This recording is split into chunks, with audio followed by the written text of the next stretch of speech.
Hello students. In our previous lecture we studied about effect of temperature and pressure on the changing states of matter कि एक जो temperature और pressure होता है हमारे पास वो मैटर की स्टेट को चेंज करने में कैसे हेल्प करता है और हमने कुछ इंडेक्स क्वेश्चन किए थे। आज हमारे पास न्यू टॉपिक है that is evaporation. It is our new topic and our last topic of the chapter. So we will start with evaporation. Evaporation आपने पहले भी पढ़ा है छोटे क्लासेस में। The phenomenon of change of liquid into vapours at any temperature below its boiling point. अब यहाँ पे हमारे पास एक नया लाइन ऐड अप होगी है बिलो इट्स बॉइलिंग पॉइंट। तो मैं पहले डेफिनेशन लिख देती हूँ।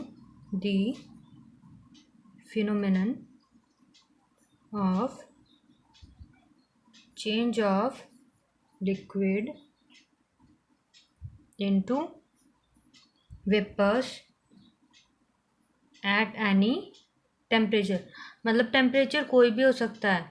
ऐसा नहीं है कि वाटर ऐसे ही पड़ा है आपके आसपास वो इवेपोरेट नहीं हो रहा, वो भी स्लो रेट से इवेपोरेट हो रहा है। जैसे नदियाँ नाले हैं वो सब इवेपोरेट हो रहे हैं, ऐसा नहीं है कि वो इवेपोरेट नहीं हो रहे हैं, बट उनका जो रेट ऑफ इवेपोरेशन है वो बहुत स्लो है, मतलब वो बहुत स्लोली इवेपोरेट हो रहे हैं। ठीक है, temperature below its boiling point. अब इसका क्या मतलब है, मतलब कि बॉइलिंग पॉइंट वो टेम्परेचर है ना जिसमें एक लिक्विड बॉयल होना स्टार्ट हो जाता है, मतलब अब liquid starts converting into vapours. ठीक है, वो टेम्परेचर, यानी कि हम कोई एक्स्ट्रा टेम्परेचर नहीं दे रहे हैं उसे। ठीक है, बिलो इट्स बॉइलिंग पॉइंट का मतलब है कि उसे हम उसके बॉइलिंग पॉइंट तक नहीं लेके जा रहे हैं टेम्परेचर को। हम टेम्परेचर को इतना रेज कर ही नहीं रहे हैं कि वो अपने बॉइलिंग पॉइंट तक पहुँचे, मतलब कि वो नॉर्मल कंडीशंस में ही वेपर्स में चेंज हो रहा है। ठीक है, इस प्रोसेस को क्या बोलते हैं, इज कॉल्ड इवेपोराइजेशन। ठीक है, अब आ जाते हैं इवेपोराइजेशन को कौन कौन से फैक्टर्स इफेक्ट करते हैं हमारे। तो पहला है हमारे पास, लिख लेती हूँ मैं, है factors affecting evaporation.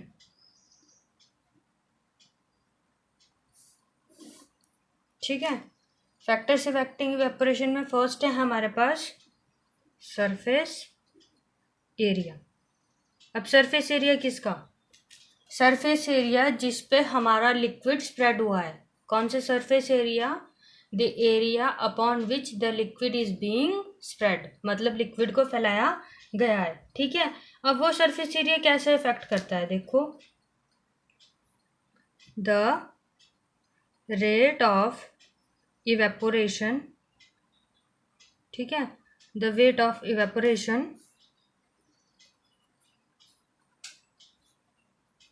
increases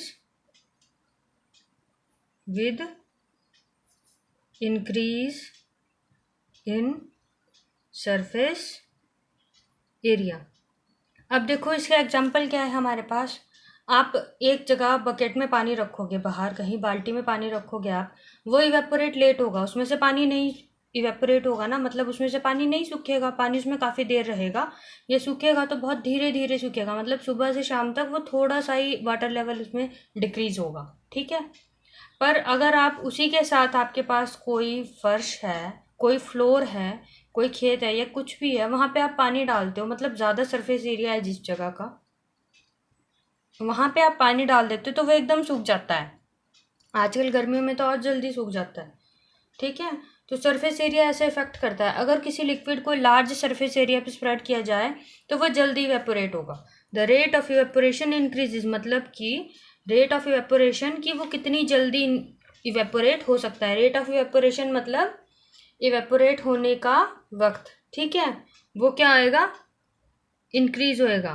the rate of evaporation increases, मतलब the liquid will start evaporating quickly, जल्दी इवेपोरेट होना शुरू हो जाएगा। ठीक है, और ज़्यादा इवेपोरेट होएगा with increase in surface area. ये था हमारे पास एक फैक्टर। नेक्स्ट फैक्टर है हमारे पास टेम्परेचर। ठीक है, अब टेम्परेचर कैसे इफेक्ट करेगा, आपने देखा है आजकल गर्मी में आपका फ्लोर्स होते हैं जो घर के वो जल्दी सूख जाते हैं और सर्दियों में लेट सूखते हैं। क्यों, टेम्परेचर की वजह से। ठीक है, increase in temperature CREAS complete लिखना आप लोग। Increase in temperature increases evaporation, ठीक है। अगर टेम्परेचर ज़्यादा होगा आपका तो इवेपोरेशन भी जल्दी होगा, ज़्यादा होगा, ठीक है। फिर आ जाता है हमारा एक फैक्टर ह्यूमिडिटी, ठीक है। ह्यूमिडिटी क्या होता है? The amount of vapours present in air. Humidity क्या होता है? Amount of vapours present in air, ठीक है। ये ह्यूमिडिटी है। तो अगर आपकी एयर की ह्यूमिडिटी ज़्यादा है मतलब उसमें वेपर्स पहले से ही हैं। जब उसमें वेपर्स पहले से ही हैं तो मतलब आपका टेम्परेचर डाउन होगा। टेम्परेचर ठंडा होगा ना जब आपके वेपर्स हैं हवा में, तो आपका टेम्परेचर डाउन होगा उस जगह का। जब टेम्परेचर डाउन है तो इवेपोरेशन कम होगा, क्योंकि टेम्परेचर ज़्यादा होगा तभी इवेपोरेशन ज़्यादा होगा, ठीक है। तो अगर if humidity is high the rate of evaporation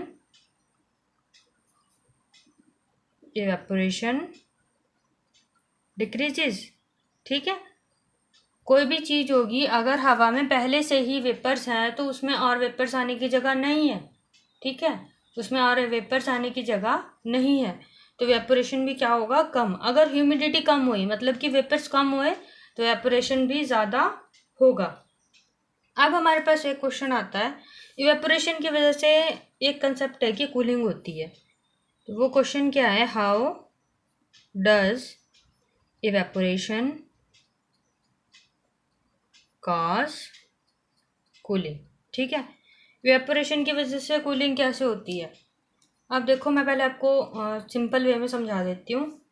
जब भी आप किसी लिक्विड को स्प्रेड करते हो, कहीं भी फैला देते हो उसे इवेपोरेट होने के लिए, तो वो इवेपोरेट होने के लिए जो उसके सराउंडिंग्स की एनर्जी होती है उसे यूज़ करता है। मतलब कि मान लीजिए आपने इवेपोरेट करने के लिए लिक्विड को फ्लोर पे, फर्श पे फैला दिया, तो वो इवेपोरेट होने के लिए क्या करेगा? जो फर्श गर्म है उसकी एनर्जी लेगा। उसकी एनर्जी लेने से क्या होगा? जब वो इवेपोरेट हो जाएगा तो फर्श जो है वो ठंडा हो जाएगा, मतलब वो अपनी एनर्जी लूज कर देगा। तो इस तरह इवेपोरेशन की वजह से जो फर्श है वो ठंडा हो जाएगा। अब हम इसे इन वर्ड्स लिखते हैं। When particles of the water are exposed to evaporization, they absorb energy from the surroundings, ठीक है। सराउंडिंग से एनर्जी ले लेते हैं टू रिगेन। क्यों लेते हैं? जो एनर्जी उन्होंने इवेपोरेट करते हुए लॉस की है उसको रिगेन करने के लिए। To regain the energy lost while evaporation, ठीक है।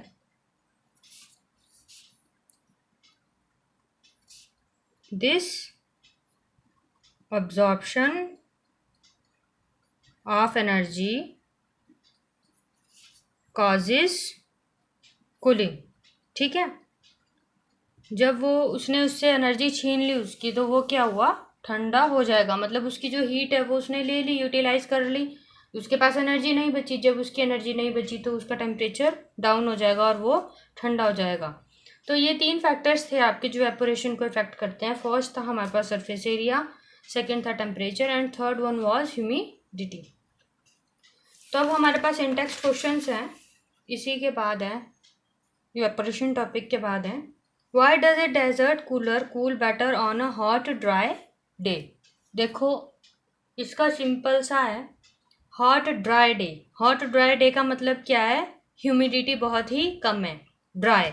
ड्राई है ना, मतलब कि एयर में वेपर्स नहीं है, ठीक है। और जो डेजर्ट कूलर है, कूलर क्या करता है? हमारे आसपास से गर्म हवा खींच लेता है और फिर उस हवा को ठंडा करके हमें देता है। तो मतलब वो जो इधर उधर से हवा खींचेगा और जो उसके अंदर पानी है उसे इवेपोरेट करने के लिए यूज़ करेगा, क्योंकि जो हमारे पास कूलर ठंडी हवा भेजता है ना उसमें ठंडे वेपर्स होते हैं, ठीक है। तो जो वो इधर उधर से हवा खींच रहा है और वाटर को, जो उसके अंदर वाटर है, उसे इवेपोरेट करने के लिए एनर्जी यूज़ कर रहा है, उसकी वजह से जो हमारी सराउंडिंग्स है वो क्या हो रही है, ठंडी। और जैसे कि एयर में ह्यूमिडिटी कम है, तो उसकी वजह से भी हमारी सराउंडिंग्स क्या है, ठंडी। वो कैसे? एयर में ह्यूमिडिटी कम होने की वजह से इवेपोरेशन तेज होगा ना, जो कूलर के अंदर पानी है उसका, जब इवेपोरेशन तेज होगा तो सराउंडिंग्स और ठंडी हो जाएंगी। ठीक है, तो इसको वर्ड्स में कैसे लिखेंगे? ठीक है, the desert cooler takes the energy and air of its surrounding to evaporate the water in it, and also due to dry air the rate of evaporation is more due to less humidity.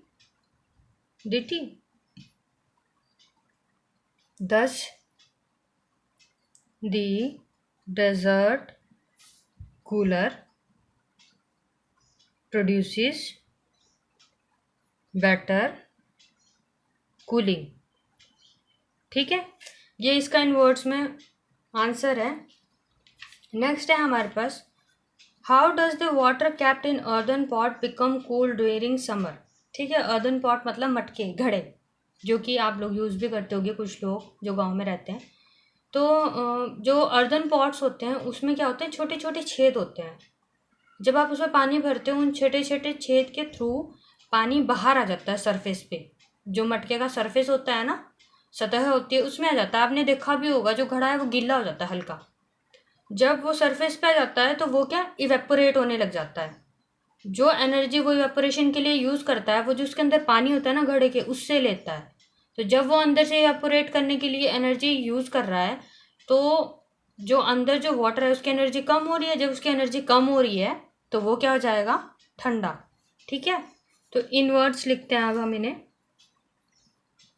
When we put water in an earthen pot मतलब मिट्टी का घड़ा, earthen pot, the water comes at the surface of pot due to small holes present in earthen pot, and after reaching the surface the water starts evaporating.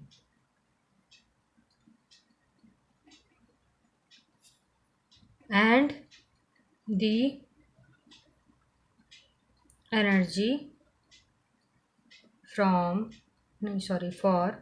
evaporation is gained by water present in pot. ठीक है, इसके बाद अब एक line लिख लेना, thus making the water inside the pot cooler. ठीक है, ये है इसका वर्ड। अब नेक्स्ट है, ये why does our palm feel cold when we put some acetone और पेट्रोल और perfume on it. Acetone, petrol और परफ्यूम होते हैं, इनका रेट ऑफ इवेपोरेशन ज़्यादा होता है। ये इनकी केमिकल फॉर्मेशन की वजह से होता है कि ये बहुत जल्दी इवेपोरेट हो जाते हैं। ठीक है, जब ये इवेपोरेट होते हैं तो जो ये हमारी पाम मतलब हमारी हथेली, जब हम इन्हें अपनी हथेली पे रखते हैं तो जब ये इवेपोरेट होते हैं तो हमारी हथेली जो गर्म होती है उसकी एनर्जी यूज़ करते हैं। तो जब ये हमारी एनर्जी यूज़ करेंगे तो हमारा टेम्परेचर भी डाउन होगा, और जब हमारा टेम्परेचर डाउन होगा तो हमारे हाथ ठंडा हो जाएगा। ठीक है। द एसीटोन, पेट्रोल और perfume uses the energy of a palm for evaporation,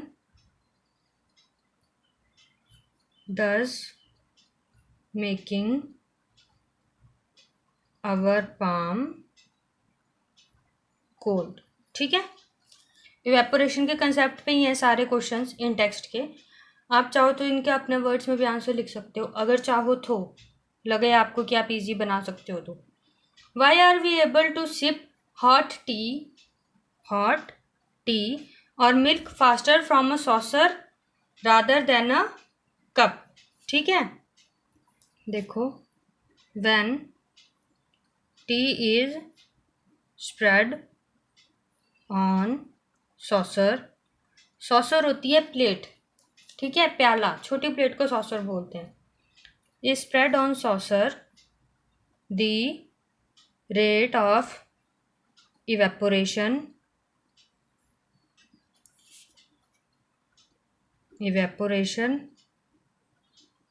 increases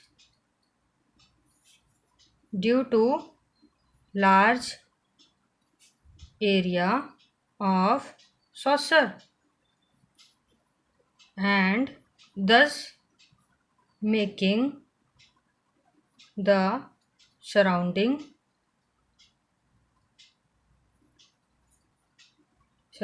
colder, and so is the tea। ठीक है।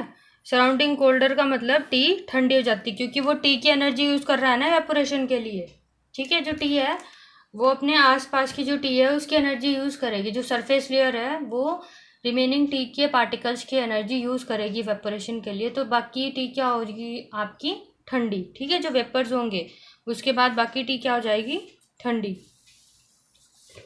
नेक्स्ट है हमारे पास, what types of clothes should we wear in summer. Cotton clothes use किए जाते हैं। क्यों? Cotton clothes are used in summer. Give reason है तो हमें इसका रीजन भी देना पड़ेगा। Because they are good eight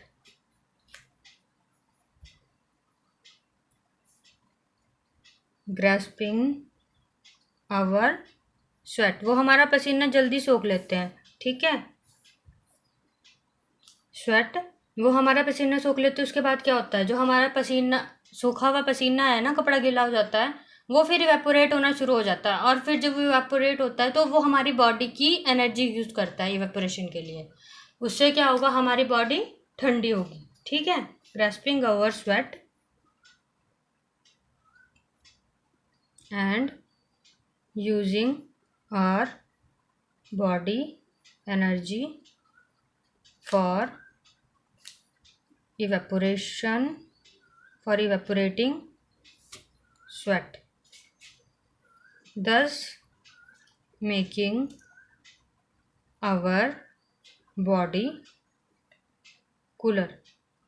ठीक है। नेक्स्ट रह जाते हैं हमारे पास कुछ एक्सरसाइज क्वेश्चंस। अब फर्स्ट क्वेश्चन में हमें क्या करना है, टेम्परेचर केल्विन में दिया हुआ है और आपको डिग्री सेल्सियस में कन्वर्ट करना है। मैंने सिंपल सा है, 293 केल्विन दिया है। डिग्री सेल्सियस में कन्वर्ट करने के लिए उसमें से आपको 273 माइनस करना है, आपके पास क्या आ जाएगा, 20 डिग्री सेल्सियस। 470 केल्विन को कन्वर्ट करने के लिए भी आपको 273 को माइनस करना है 470 से, मतलब 470 माइनस 273 केल्विन। आप इसको डिग्री सेल्सियस में निकाल देना। डिग्री सेल्सियस को केल्विन में कन्वर्ट करने के लिए हमें 273 केल्विन से प्लस करना पड़ता है डिग्री सेल्सियस को। ठीक है। 373 प्लस 273 केल्विन, ये इंपॉर्टेंट है, ये एग्जाम में आता है, यूनिट कन्वर्जन। ठीक है। तो ये हमारे फर्स्ट 2 क्वेश्चन एक्सरसाइज के आज डिस्कस कर लिया हमने। नेक्स्ट एक्सरसाइज क्वेश्चन हम नेक्स्ट लेक्चर में करेंगे। So thank you. This is all for today.